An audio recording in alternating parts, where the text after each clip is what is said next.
ராதே கிருஷ்ணா வணக்கம். நான் உங்கள் சுகியம்மா பேசுகிறேன். சிவபெருமானின் 64 திருவிளையாடல்களை தினம் ஒரு திருவிளையாடலாக பார்க்குறோம். அந்த வரிசையில் இன்றைக்கி 42வது திருவிளையாடல் திருமுகம் காட்டிய படலத்தை பற்றி பார்க்க போகிறோம். நேற்று என்ன பார்த்தா ஞாபகம் இருக்கா? நேற்று வரகுண பாண்டியனுக்காகவும் நம்மளுடைய பானபத்திரருக்காகவும் மதுரையை மீட்கணும் அப்படிங்கிறதுக்காகவும் சிவபெருமான் என்ன பண்ணார்? ஹேமநாதர் கூட போட்டி போட்டு பாடுறதுக்காக விறகு வெட்டி வியாபாரத்தில் அந்த மதுரையவே மீட்டு கொடுத்தாரு அப்படின்னு சொல்லி பார்த்தோம். அதுக்கப்புறமேட்டு வரகுண பாண்டியன் அவையில் பானபத்திரர் பாடிக்கிட்டே இருந்தார். அதுக்கப்புறம் அவர் என்ன பண்ணிட்டார்? எப்போவுமே சிவபெருமானியை நினச்சி அந்த சொக்கநாதர் முன்னாலேயே உட்காந்து அவர் பாடிக்கிட்டே இருக்கார். இதனால் அவருக்கு ரொம்ப வறுமை வந்துடுது. அதனால் சிவபெருமான் என்ன பண்ணிட்டாரு? வரகுண பாண்டியனோட பொற்களஞ்சியத்தில் இருந்து தினமும் காசோ நகையோ ஏதோ ஒன்று எடுத்துகிட்டு அவர் கண்ணை மூடி பாடிட்டு இருக்கும்போது அவர் முன்னால் வச்சுட்டு மறைஞ்சு போயிடுவாராம். அதனால் அந்த பானபத்திரர் என்ன பண்ணுறாரு? அதை எடுத்துகிட்டு போய் அதில் வர காசை வச்சு அவர் அவருடைய செலவையும் பார்த்துக்கிட்டு மீதி இருக்கிறத சிவத்தொண்டு செஞ்சுட்டு வந்தார். அப்படி இருக்கும்போது ஒரு நாள் சிவபெருமான் அவருடைய கணவனை போய், உனக்காக நான் வரகுண பாண்டியனோட பொற்களஞ்சியத்தில் இருந்து தான் உனக்கு நான் காசு கொண்டு கொடுத்துட்ருக்கேன்.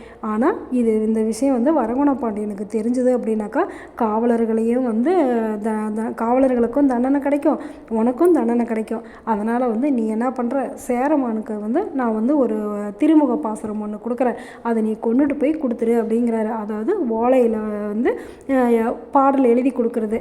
அந்த மாதிரி சிவபெருமான் ஒரு பாடல் எழுதி கொடுக்குறாரு. அதுக்கப்புறம் அந்த சேரனோட கனவுலையும் போய் இந்த மாதிரி பானபத்திரர் அப்படின்னு சொல்லி ஒரு புலவர் வருவார். என் மேலே தீராத அன்பு வச்சுருக்காரு, அவர் வரும்போது நீ அவருக்கு உதவி செய்ய அப்படின்னு சொல்லிடுறாரு. உடனே சேரமானை பார்க்கறதுக்காக பானபத்திரர் போகிறாரு. போயிட்டு நடக்கவே முடியல. ஒரு இடத்துல தண்ணீர் பந்தல் இருக்கிற இடத்துல உட்காந்துக்கிட்டு அவர் பாட்டுக்கு சிவபெருமானை நினச்சி பாடிக்கிட்டே இருக்கார். சேரனும் என்ன சொல்கிறாரு? நம்ம நாட்டில் புதுசாக யாராவது சிவபக்தர் வந்திருக்காங்களான்னு பாருங்கள் அப்படிங்கிறாங்க. உடனே எல்லாருமே தேடும் ஒரு தண்ணீர் பந்தலில் உட்காந்து ஒரு பாட்டு பாடிக்கிட்டே இருக்கார். உடனே வீரர்கள்லாம் போய் சேரன்கிட்ட சொல்கிறாங்க. உடனே ராஜாவே அந்த பானபத்திரர் பாடுறது கேட்டு ரொம்ப சந்தோஷப்படுறாரு. அதுக்கப்புறமேட்டு அவர்கிட்ட அந்த ஓலையை கொடுக்குறாரு. சிவபெருமான் உங்ககிட்ட கொடுக்க சொன்னார் அப்படின்னு சொல்லிட்டு அதை வாங்கினதுமே சேரன் தன்னுடைய பொற்களஞ்சியத்தை காமிச்சு உங்களுக்கு என்ன வேணுமோ எடுத்துக்குவாங்க அப்படின்னு சொன்னதுமே உடனே பானபத்திரர் என்ன பண்ணார்? உங்களுக்கு என்ன கொடுக்கணும்னு தோணுதோ அது கொடுங்க, எனக்குன்னு எந்த தேவையும் இல்லை அப்படின்னு சொல்லிடுறாரு. உடனே சேரமான் அவரை சிறந்த முறையில் உபசரித்து அவருக்கு தேவையான எல்லா பொருட்களுமே கொடுத்து அனுப்புகிறாரு. பானபத்திரர் என்ன பண்ணுறாரு? அவருடைய தேவைக்கு போக மீதியை சிவத்தொண்டு செய்கிறதுக்காகவே அதை பயன்படுத்திக்கிட்டாரு. நம்மளுடைய பக்தன் வறுமையில் இருக்கான் அப்படின்னு தெரிஞ்சதுமே உடனே சிவபெருமான் என்ன பண்ணிட்டாரு? அவருக்காக நகை கொண்டு கொடுக்குறாரு, அவருக்காக சிபாரிசு போகிறாரு.